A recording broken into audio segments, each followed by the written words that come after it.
And we welcome you on back here to the Big Time Sports Podcast Show. And it is now time for a special segment, which we bring in a very special guest ahead of the upcoming OHSAA state playoffs opening round. We are now joined by North Canton Hoover's head football coach, Mr. Brian Baum. Coach, thank you so much for taking the time to speak with us today. And of course, congratulations on securing a playoff spot for the Vikings this season. Thanks for having me on. And like I said, last week was a good win for us, taking on our rival, and securing a home field game this week was big, and that was one of our goals. Coach, the first question I have for you, and this is going to be more along the lines of regular season, but more so preseason. Heading into the season, you had a lot of question marks. You had a lot of shoes to fill coming off a Federal League championship. You graduated a lot of players, so many players that you were still kind of moving players around, especially along your offensive and defensive line, trying to figure out where guys were playing. When you look back to that, to where you are now, a 7-3 regular season, 4-2 in the Federal League, and you're going to host a home playoff game, just talk about the growth you've seen in your players and just how proud you are and how far have they really come from all the uncertainty you had to now you're hosting a playoff game in round one. Yeah, all season when I was talking to staff, I was like, hey, this is a building year. And I wasn't just referring to for the future. We had to build on everything that we're doing this year because we got a lot of new faces and new places. And, our all-season lineups look nothing like we have today. And there's a few pieces here and there, but we had to adapt on the fly, and the staff did a great job. But more importantly, the players did a great job of stepping up where they needed to step up. Some of them playing positions they never played before, envisioned themselves playing, and they've done a really good job. I've used Hudson Lint, a defensive lineman. He's playing wide receiver, some tight end last year. He's our right tackle. He's done a great job. He just kept getting bigger in the off season, attacked the weight room. And that's really where it goes back to this group is, they didn't have a lot of success growing up in the youth program, junior high or freshman year, but they stuck with it. They have good numbers. We're still over 20 in this class, and they worked their tails off in the weight room to give themselves a chance. And, guys like Hudson Lynn, Aiden Syke, and he's stepping up there to join Brad Cormanic on the O-line. And Owen Fox at center. Our left tackle, Max Gorman, only Cormanic had time last year. Those guys were all new. And like you said, Sykeny and Lynn are new to the position. And early on against Ashland, we did some things that, weren't great, but then we did some things where we're moving the ball a little bit through sheer will and strength. And I was like, okay, there's something to build on here with this group. And that group just kept getting better. And, that's one of the areas that we can continue to improve on, as we get into postseason, just up front there, just because they're getting more experience. Well, Coach, you guys will now face off with Licking Heights, who is 5-5 on the season in this opening round game, number 11 in the bracket compared to your guys' number 6. So going into this game, I mean, your offense has been very, very well played over the last couple of weeks. And a big part of that has been Carson Dearland, of course, the quarterback who has thrown for over 1,300 yards, 12 touchdowns, has also rushed for over 700 yards and 8 scores. I mean, what has it been about him this year that has been able to sort of help you guys really engineer drives down the field while also putting up enough points to overcome some of the performances of the opposing offenses in the last few weeks? He really grew a lot last year. He was thrust into action real early. I always, joke that when Cade went down, he was the scout team linebacker. We knew he was quarterback, but I also knew he had a bright future linebacker. Best route he wanted to go, needed to go. And when he went down, he was pushed over to quarterback. We were real conservative last year offensively. Everyone knew that. But this offseason, he really took strides to make himself a better player. He had the experience. He knew what he wanted to do. And he came back in the early summer. He left baseball season, came back, was throwing the ball, getting with his receivers. He built himself up there as a dual threat quarterback. He's a big, strong kid that's actually faster than he's got the stride, so he doesn't look like he's running as fast as he is. But you watch a couple games where he breaks along. I think against Green, he had a 75-yarder. He just outran the secondary there because he's a fast kid. But he's made himself into a great player and all that experience. I mean, he's, 20-game starter now, 21, 22, 23-game starter. That's an experienced ball player, and he's getting better weekly. And his good decision-making in our RPO game, people always joke, you guys run the ball a lot. Well, that's what's there because, we have RPO. It's almost all of our runs last week were tagged with a pass. If Carson saw it, he throws it out there. But he's taking what the defense has given us. And, whether it's him running, whether it's our running back runner, whether it's him getting out there to Ashby or Brocker or other receivers, he's doing a really good job this year. And, again, he puts us in position to win some games. And we saw his rushing display on display last week in that 14-7 win over Jackson in the rivalry win. Coach, heading into the playoffs, obviously it's a new season. It's win and go home, survive and advance. And some of the higher seeded teams always, are poised to make an upset. However, you guys play in the Federal League. And here in Stark County, we know it is one of the best conferences in all of Ohio when it comes to any sport. Any team can beat anybody on any given day inside Federal League play. Just talk about the schedule and the competition football now in your Federal League schedule and how that prepares you guys heading into your Week 11 matchup now, first round of the playoffs, and how beneficial it is for your team. It's important.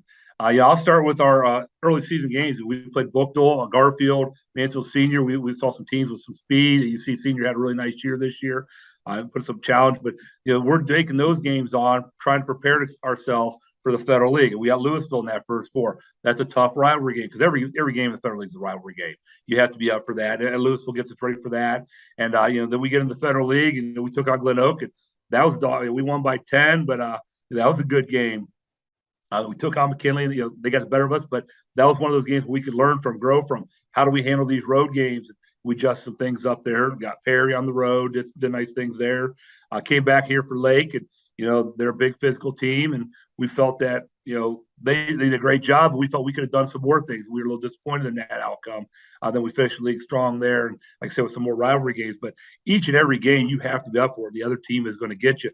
And if you look back, McKinley's sharing the league, and Perry beat them, and that's one of their one or two league wins. And you just don't know what's going to happen on a Friday night. It's going to come down to health and the turnover battle, and every game's a battle. But that does get you ready for the playoffs. And this year, we're looking at Licking Heights, who they had a really good season going. They had a couple injuries, I think, that kind of set them back here at the last tail end of the season.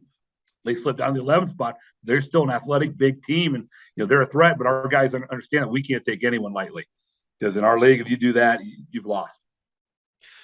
Yeah, Coach, I believe that injury was to Licking Heights' quarterback, Deuce Campbell. He's part of an offense that has been a little bit inconsistent, not in terms of play, but in terms of who's getting on the field this week. Michael Landry was the one that started this past week against Watkins Memorial. So now you guys, I believe it was even stated in the Canton repository that you said you weren't sure exactly who was going to be under center for Heights this coming week.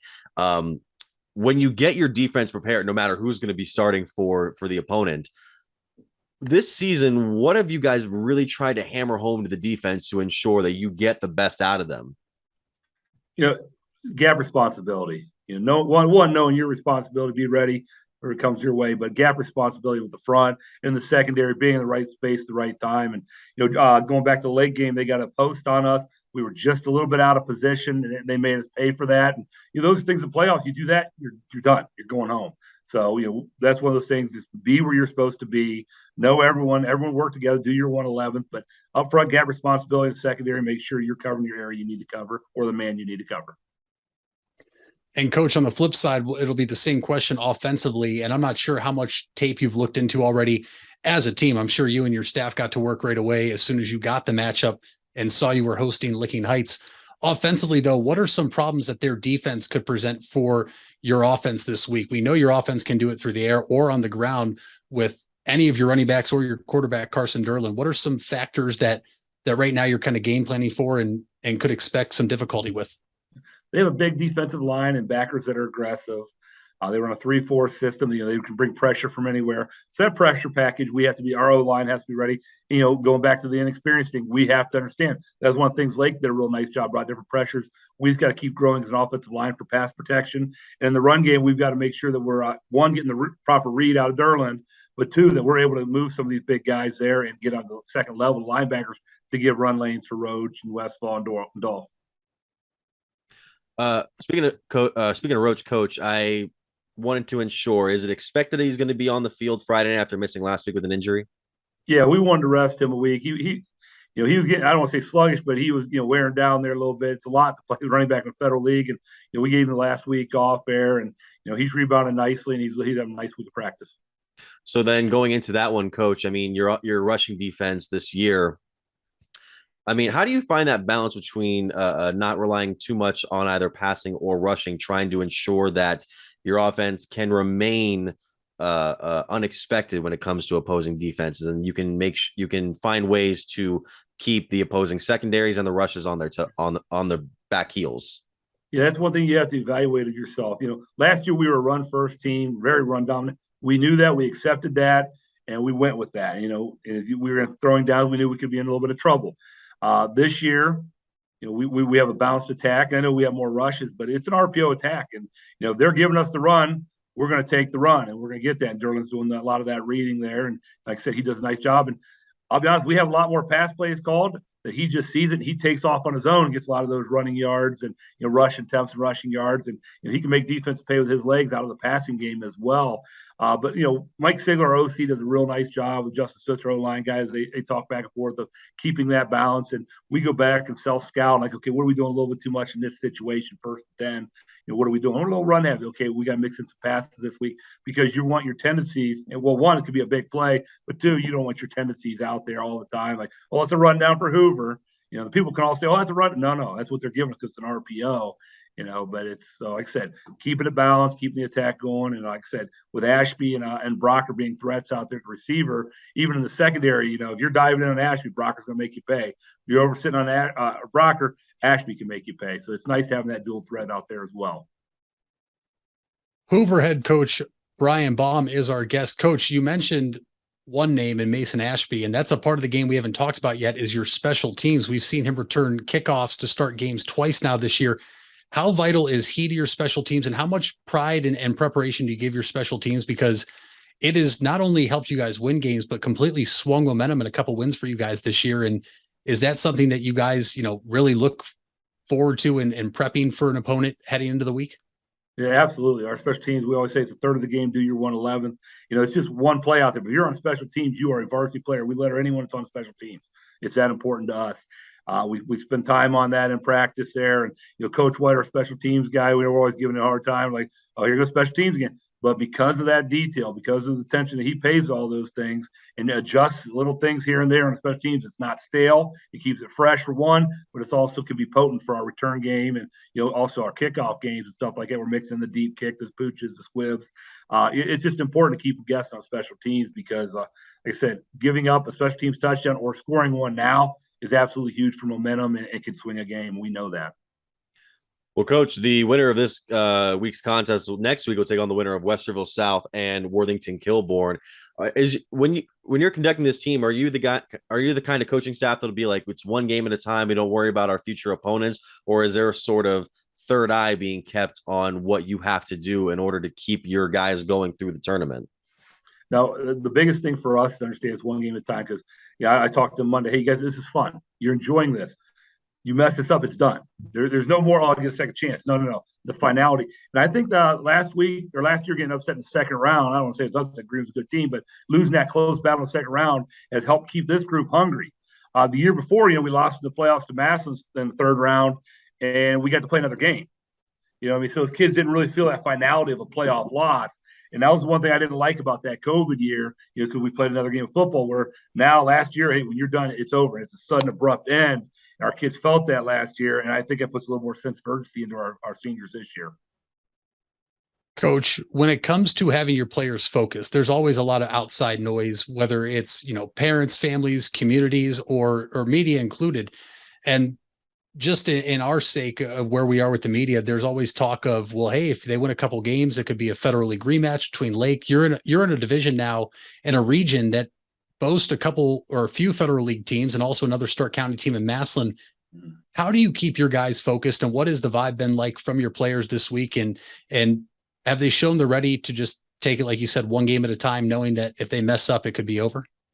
Yeah, absolutely. I heard a little bit of talk on the weekend. They'd love to play Lake again. But you want to do that, you got to get there. Lake's got to get there. We got to get there down the road. So we talked right away, like, hey, it's one game at a time. You got folks on Laking Heights, and they're focused on Laking Heights. But don't think that revenge isn't a part of everything that they want to do as well. And, that burns some people and gets them going. That may help us against Laking Heights there. That we've got to take care of this to get to other opportunities out there. But, no, we are focused on Laking Heights. And, like I said, put it on film, and they show a nice threat on offense. They're running a little bit of a difference off attack, but they have athletes and nice size up there. And defensively, they really get after it. So we have to be ready come 7 o'clock Friday night.